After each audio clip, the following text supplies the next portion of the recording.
Now at 5, the latest reaction from the city of Newell, Missouri about the planned closing of the Tyson chicken plant there. Plus, Wyandotte schools have a first in the nation way to protect students during an intruder situation. And authorities in McCune, Kansas officially charged the suspect in a murder that occurred yesterday. The 4 states' most watched news starts now. The announcement of the pending Tyson plant closure in Newell, Missouri is creating shockwaves in that town. This is KOAM News at 5. I'm Dow Quick. Town officials in Newell are responding to the surprise news that came early yesterday morning. The news that the plant will close in late October was sprung on city officials just an hour before the decision was made public. The mayor, Terry Lance, described yesterday as one of the strangest days during his term as mayor. They've had a couple of bad quarters. Evidently, poultry is not as profitable as it was back during the pandemic when poultry was actually easier to get than beef or pork. That seems to have turned around some. And, well, you know, corporations are all about making money, you know, so they're going to protect their bottom line. We're going to have more from the mayor and the town marshal coming up tonight at 6. Some voters in Missouri are going to the polls today. Most of the ballot items are tax levy questions.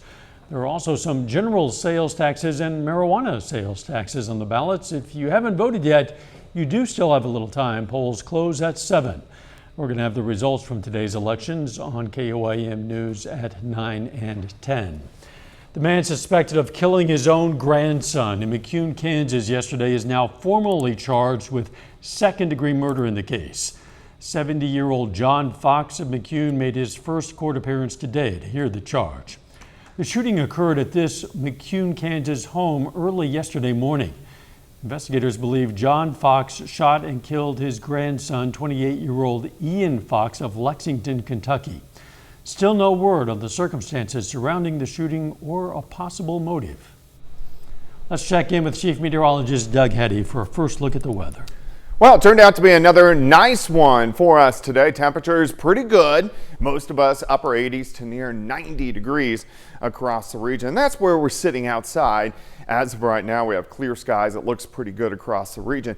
The evening hours are going to be nice, quiet, but we are tracking another complex of showers and thunderstorms way back to our north and to our west, which will affect most of us late tonight into the morning hours. Now, the evening looks fine, sliding back through the 80s into the 70s, but after midnight, we'll start to get some clouds in here. We'll get some showers. We'll get some thunderstorms that start to erupt. Some of these storms could be on the strong side, pushing through late tonight and into your Wednesday. Of course, we're going to break this all down for you here in just a bit. See you soon. It's not exactly RoboCop, but hey, it's on its way. Schools in Wyandotte, Oklahoma today introduced this new line of robotic security. Joplin-based Stokes Robotics today donated several robots to help in the event of an intruder situation. Robots will not patrol the schools. They'll be deployed only if needed. Wyandotte police and school staff will be trained to use them. Wyandotte schools were chosen for the donation because Stokes Robotics president Robert Stokes is a Wyandotte High School alumnus. It being my alma mater, I had a relationship with Wyandotte, so we approached them to ask if they would be the site that would allow us to come in, set everything up, and make sure that whenever new technologies came out, we could try them out here and make sure that we had a site where we could continually innovate and make sure that things are working well before we send them to other schools. Officials say this is a first of its kind school security system in the nation. Students will also be able to study them to learn about robotics. How about that? Former President Donald Trump is back on the campaign trail this afternoon while his lawyers are fighting a government request to limit what he can say publicly about the January 6th case. Mr. Trump pleaded not guilty to charges he tried to overturn the 2020 presidential election. Now he's making the criminal cases against him a cornerstone of his campaign, which is still leading in the polls for the Republican nomination by a large margin. President Biden visited Arizona to designate areas just north and south of the Grand Canyon a national monument. Move comes as the president continues to ramp up his re-election efforts. Skylar Henry reports.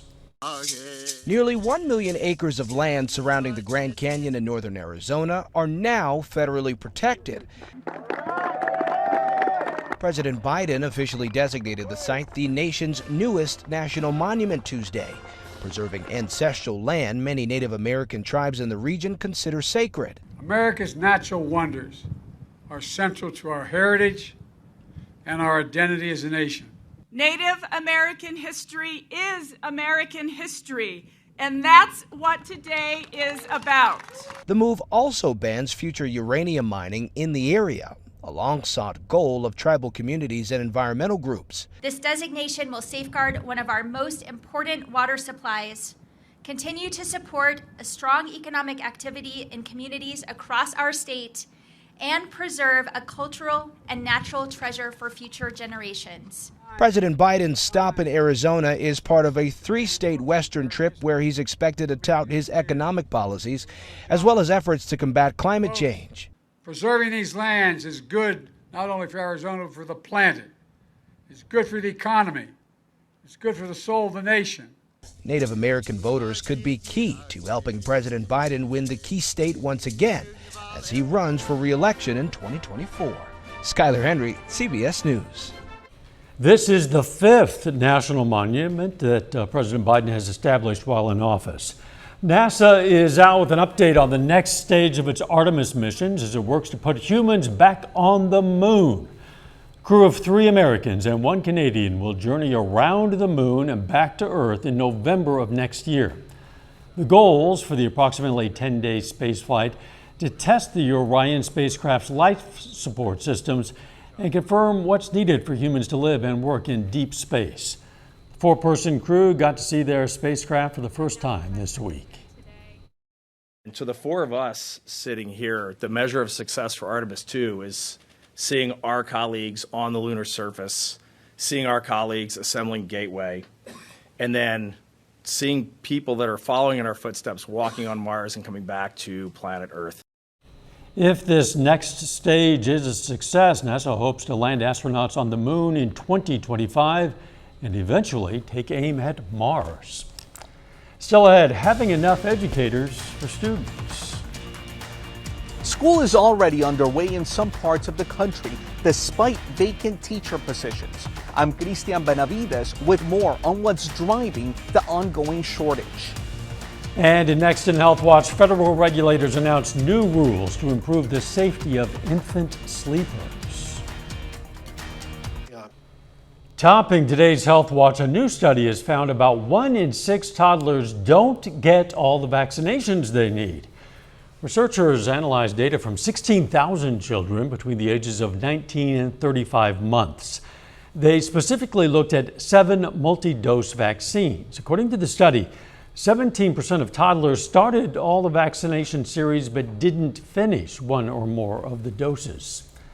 The Consumer Product Safety Commission has approved new rules implementing bans on incline sleepers and crib bumpers to ensure safe sleep for babies. Michael George has more. The Consumer Product Safety Commission says the goal of the new rules is to save infant lives and create a safer marketplace for parents. The bans on incline sleepers for infants and crib bumpers were established in the Safe Sleep for Babies Act, which prohibits the sale of these products as well as the manufacture, distribution, or importation of these products into the U.S. The new rules implement the statute, which went into effect in November 2022. About 3,500 infants die from sleep-related causes annually in the United States, according to the American Academy of Pediatrics. The group cites research showing sleep-related death can occur when an infant with a vulnerability to sudden infant death syndrome, or SIDS, is placed in an unsafe sleep environment. Health officials remind parents that babies should be put to sleep on their backs.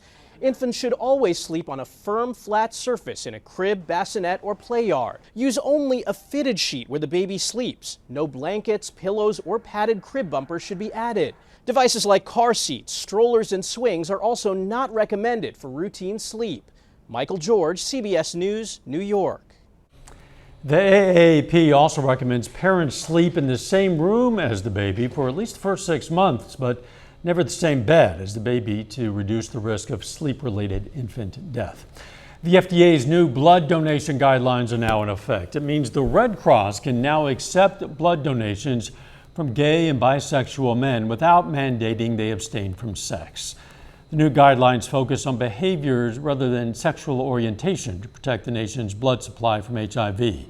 Canada and the UK already have similar policies in place. A lot of adults with opioid use disorder are not getting the treatment they need. That's according to a new study published in JAMA that found only 1 of 5 people diagnosed with the disorder in 2021 received medication.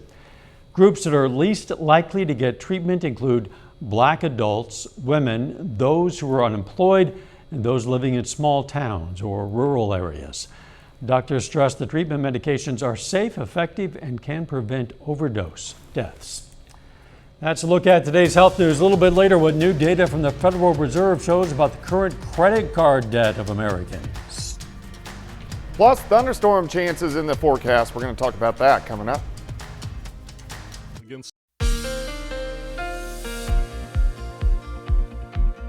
Well, it turned out to be another great day for us today. Temperatures upper 80s to near 90 across the region. Humidity not too bad, and partly to mostly sunny skies. Nice shot. Indigo Sky Casino and Resort just outside of Seneca, Missouri. But look at our temps. 89 Stockton, 88 in Lamar. Monette at 86, 88 in Grand Lake. Pittsburgh 87. We have Chanute sitting at about 90 degrees. We can go outside. Here's 7th. Here's Rangeline sitting at 88. Feels like 89 as our dew point's only 63, which is pretty good for the month of August. Through the evening, slide back through the 80s, 70s. We'll bottom out near 70 later on tonight. But you can see around the 4-state area, we look great, but we do have thunderstorms we're tracking. These are out across western Nebraska, long ways away, but will start to affect us late tonight and then heading into the morning hours for us tomorrow as we have these waves, this wave right here, which is kicking out and is going to affect us over about the next 24 to 36 hours. So look at our rain chances. They pop up 3 a.m., 5 a.m., 7 a.m., 9 a.m., and then increase again late in the afternoon. So a lot to watch over the next 24 hours. So let's go through it. Clouds increase tonight. We're going to stop at 3:30 in the morning. Scattered thunderstorms starting to pop up. Southeastern Kansas, northeastern parts of Oklahoma. Then they really get going. So here's 5 a.m. Some of these storms could be strong, maybe even low-grade severe. As we continue through the morning hours, here's 7 a.m. Big pocket showers and thunderstorms rolling through, fairly widespread, which is great, which means most of us will get rain. Here's 10 a.m.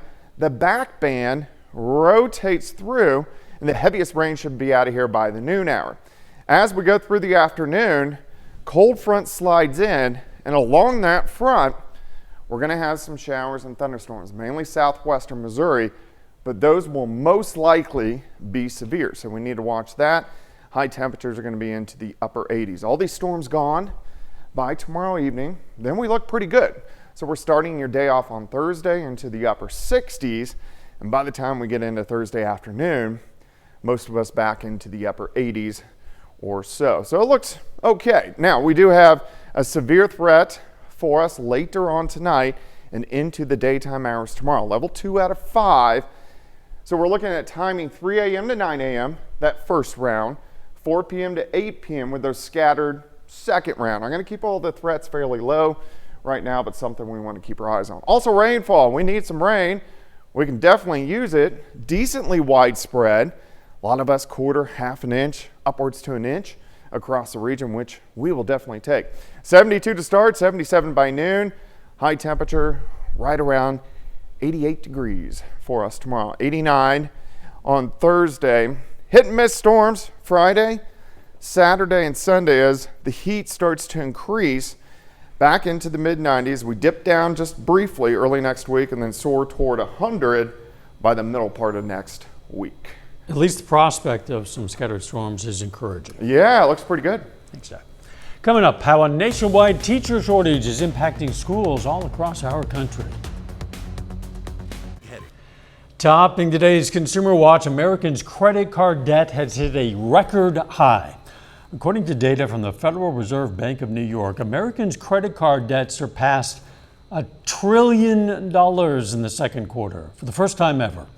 The New York Federal Reserve data shows credit card balances have risen for 5 consecutive quarters and increased by some of the steepest rates in 2 decades. The new school year is upon us or close to it, and a lot of schools are still on the hunt for new teachers. The teacher shortage made headlines during the pandemic, but as Christian Benavides tells us, it's an ongoing problem. Job seekers were a welcome sight at this recent employment fair in Stockton, California. The school district is trying to attract new teachers with signing bonuses of up to $10,000 and 6-figure salaries. They're just unheard of as far as the amounts of money that we're offering. The teacher shortage that peaked during the pandemic continues in many parts of the country, including Florida, where there are more than 5,000 unfilled positions. The health of the teaching profession is at or near its lowest point in the past 50 years. Melissa Arnold-Lyon co-authored a report on the state of the teaching profession and says money is a big reason why. A study last year found average teacher salaries have actually dropped almost 8% when adjusted for inflation. According to the National Education Association, Florida ranks 48th in pay, with teachers making an average of $51,000 a year. At the same time, teachers feel overworked and underappreciated. Many more teachers are saying that if they could do it all again, they would not become teachers. Many more teachers are saying that the stress of the job is not worth it. Not only are teachers leaving the profession, many young people don't want to join it. A nonprofit in Philadelphia is trying to change that with a program allowing college students like Shamar Long to become teaching fellows. I love that I kind of get to have the opportunity to speak to students that may not have ever had a black male teacher in the classroom. So far, 450 fellows have gone through the program, and 3 out of 4 have become educators. Christian Benavides, CBS News, Fort Lauderdale. Chrysler is recalling nearly 45,000 vehicles because their airbags might not deploy properly.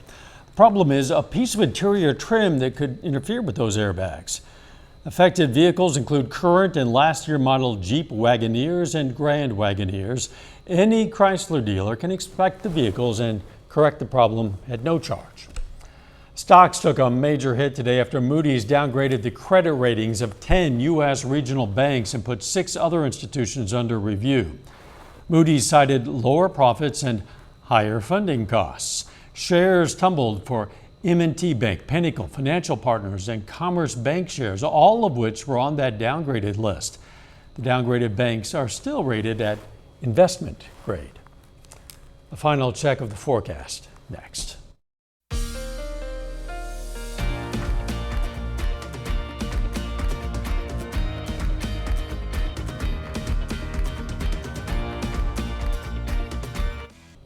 Up next on the CBS Evening News, a look at the aftermath of severe storms on the East Coast that impacted towns and airports.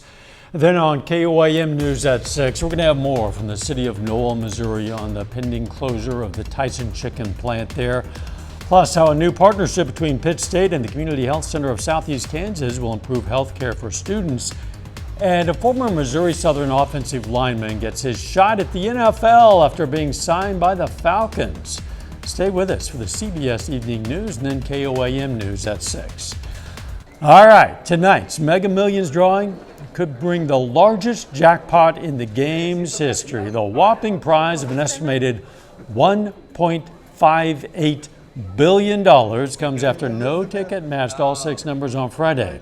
If the ticket matches the winning numbers, it would be the largest jackpot the lottery has ever awarded. A winner choosing the lump sum payment would take home an estimated $783 million. Mega gazillions is what they should call it now. Did you get your ticket? Because I have mine. We kind of have a deal. Well, that's right. You better pick one up tonight. Okay, so you can get your percentage of my winnings. Okay. Absolutely. All right, for us tonight, showers, thunderstorms rolling in late tonight after 2, 3 o'clock in the morning. But some of these could be on the strong side, so a little bit of a loud night. Thanks for joining us. CBS Evening News is next. And of course, we're going to be right back here for KOAM News at 6. See you then. Let's make it a great evening.